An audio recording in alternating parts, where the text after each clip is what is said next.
कई बार आपने सवाल करा होगा कि सर हमारे करियर के लिए सबसे बेस्ट फील्ड क्या होती है यदि हम नॉन टेक बैकग्राउंड से बिलोंग करते हैं, यदि हमारा टेक्निकल बैकग्राउंड भी पूरी तरीके से नहीं, यदि आप बीएससी एग्रीकल्चर, हॉर्टिकल्चर, नर्सिंग या फिर किसी भी बीकॉम, बीबीए, एमबीए किसी भी डिपार्टमेंट से हैं, पर आप डेटा एनालिटिक्स को ईजिली करके समझ सकते हैं। क्योंकि इसके अंदर आप हर किसी सेक्टर का बंदा इन्वॉल्व हो सकता है। यदि मैं बात करूँ, आज के टाइम पर डेटा हर कोई इंडस्ट्री जनरेट करती है। यदि मैं बोलूँ pharmaceutical, e-commerce, banking, food industry, automobile industry, हर एक इंडस्ट्री अपना डेटा को जनरेट करती है and they require data analytics.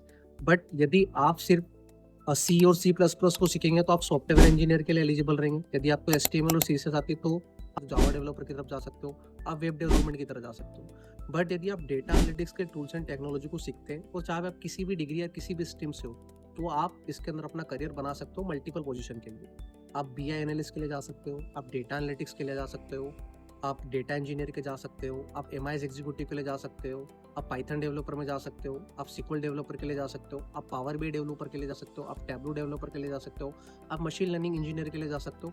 काफ़ी सारी अलग अलग टूल्स एंड टेक्नोलॉजीज के अंदर अवेलेबल रहती है। यदि मैं पूरे डेटा साइंस के स्ट्रक्चर की बात करूँ तो डेटा साइंस स्टार्ट होता है एक्सेल से, जहाँ पर अपन 90% डेटा की क्लीनिंग को परफॉर्म कर लेते हैं। देन हम शिफ्ट करते हैं पावर बीआई पे, जो विजुअलाइजेशन पर्पस के लिए इस्तेमाल होता है। उसके बाद हम शिफ्ट करते हैं टैबलू पर, उसके बाद हम करते हैं सिक्वल पर, जहाँ पर डेटाबेस और टेबल पर काम करते हैं। फिर जब हमें हाई लेवल का मैथमेटिकल कैलकुलेशन को परफॉर्म करना पड़ता है तो हम शिफ्ट करते हैं पाइथन पर। फिर हम उसके साथ पाइथन की लाइब्रेरी को इस्तेमाल करते हैं, नमपाई, पांडास, मैटप्लोट्लिब। उसके बाद हमें लग रहा है कि हमें अपने करियर को डेटा साइंस की तरफ शिफ्ट करना पड़ता है, तो हम शिफ्ट करते हैं मशीन लर्निंग और डीप लर्निंग के अंदर, जिसके अंदर हम एल्गोरिथम का इस्तेमाल करते हैं, supervised machine learning, unsupervised machine learning को, ठीक है। उसके बाद रेनफॉर्मेंस, डिसीजन ट्री, ये काफ़ी अलग अलग टाइप के एल्गोरिथम अवेलेबल रहती है। इसके बाद आपको लग रहा है कि आपको काफ़ी और एडवांस लेवल पर अपने करियर को बिल्ड करना है, तो आप एनएलपी सीखे, कंप्यूटर विजन सीखे, जहाँ पर आप काफ़ी हाई लेवल के डेटा को क्लीन एग्जीक्यूट कर सकते हैं।